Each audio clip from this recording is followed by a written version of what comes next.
I really don't know how to feel about this one, everybody. I really don't. Like these trades that we are witnessing right now on trade deadline day are kind of shocking. Like I guess I didn't expect the moon from the Chevy this year, but I expected more than this. So far, what the Winnipeg Jets have done is that they have acquired Luke Schenn from the Pittsburgh Penguins in exchange for a second-round pick and a fourth-round pick. That's a very hefty price to pay for Luke Schenn, but they're not done. They also added Brendan Tanev from the Seattle Kraken in exchange for a second-round pick in 2027. Now, they are reuniting with Tanev. Obviously, they signed Tanev back in the day. We'll talk about Tanev, though, because I need to talk about Luke Schenn. I don't understand this. This is a really bad move. Like, Luke Schenn was just dealt for... from the Nashville to the Penguins. Penguins have had him for like a week, not even a week. And then they flip him today, get a second and a fourth. Luke Schenn is, a depth defenseman. Like, he's nothing that moves the needle. And he's signed for another year at almost $3 million. Like, look, Luke Schenn, don't get me wrong. Like, he's not a terrible player.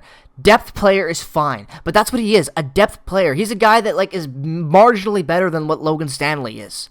Like, when I wanted improvement for Logan Stanley on that third pairing, Chevy, I didn't mean, just by bare, like Ville Heinola arguably could be that, oh my god, like, Colin Miller, this just doesn't make any sense. And then the Brendan Tanev thing, like, look, great guy. I love Brendan Tanev. Like, even on the Kraken, he's been a fun, energetic player. I like what he brings to the table as a hockey player. He's just a fun, gritty guy. Obviously as a Jet, I got great memories with him. I liked him when he was here. I was one of his biggest fans, honestly, when he was here. I just always liked his play. I know a lot of people didn't like him back then, but I always just did. I was a fan of Brendan Tanev. That being said, I'm not a fan of reuniting with Brendan Tanev on the verge of what is the most important playoff run this franchise has seen. We don't need guys like Brendan Tanev. Mason Appleton does Brendan Tanev's jobs just fine, and arguably we want a replacement for what Mason Appleton already does. So is bringing in a guy that's marginally better than what Mason Appleton already is on this team, is it really worth it?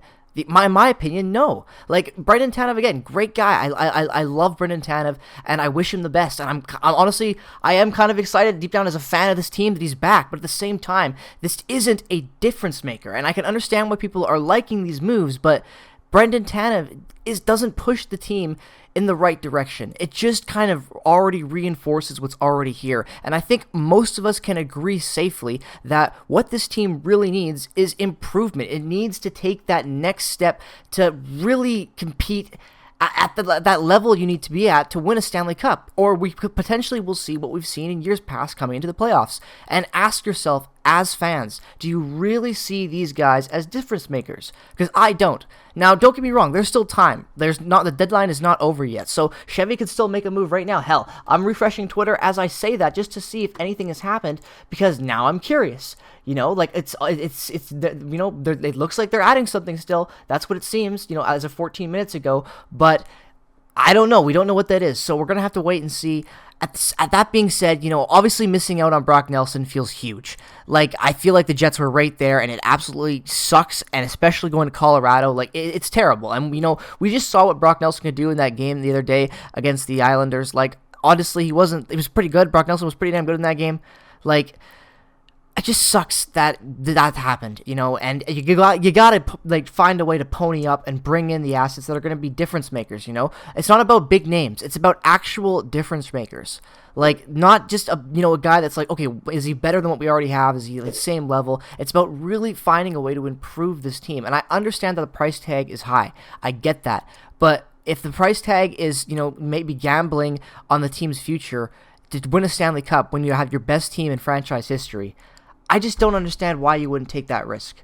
I feel like this team has shown that they are worthy of that risk, and I think that Chevy has, kind of led the way that he's talked this year about it has seemed that he kind of led with that as well, and he believed that as well that they were going to add and find that right piece. And I just hope that the Jets do more than what they've already done so far, because these depth moves are not difference makers, and they're not going to put this team over the top and help elevate them and improve their chances of winning the Stanley Cup. And I think at the end of the day, that's what we're all here for. So make sure to subscribe, follow me on Twitter and Instagram to stay updated with all things Winnipeg Jets. The day is not over. Thank you so much for watching.